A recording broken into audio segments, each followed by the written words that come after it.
আমি অ্যাওয়ার্ড পেয়েছি হচ্ছে ব্রডকাস্ট জার্নালিস্ট অ্যান্ড প্রোগ্রাম প্রেজেন্টারে। নিউজ প্রেজেন্টেশনের সাথে যুক্ত আছি দীর্ঘ অনেক বছর হলো। কত 40 বছর? আরে না, আমার বয়স এত বছর না।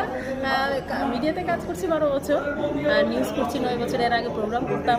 তো সেই জায়গা থেকে আমাকে পুরস্কার দিয়েছে আজকে। আমি সত্যি ভীষণ আনন্দিত এবং কৃতজ্ঞতা জানাচ্ছি সিপিএলকে। Business summit and global excellence leadership award 2025 যারা এই অর্গানাইজার যারা আছেন তাদের কলাকুশলীদের ধন্যবাদ জানাচ্ছি। আজকের এই আয়োজনটি সত্যি ভীষণ ভালো একটি আয়োজন ছিল।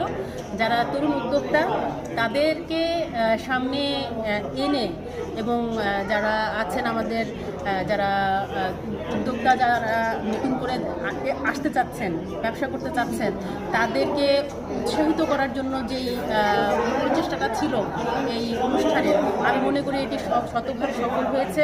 আর তরুণ উদ্যোক্তারাই কিন্তু আগামী ভবিষ্যৎ বাংলাদেশ নির্মাণে তারা কাজ করবে।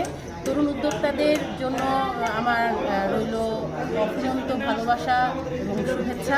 তারা তাদের দক্ষতা, কর্মদক্ষতা এবং যোগ্যতাকে প্রমাণ করে বাংলাদেশকে আরও এগিয়ে নিয়ে যাবে, এই প্রত্যাশা ব্যক্ত করছি আমি।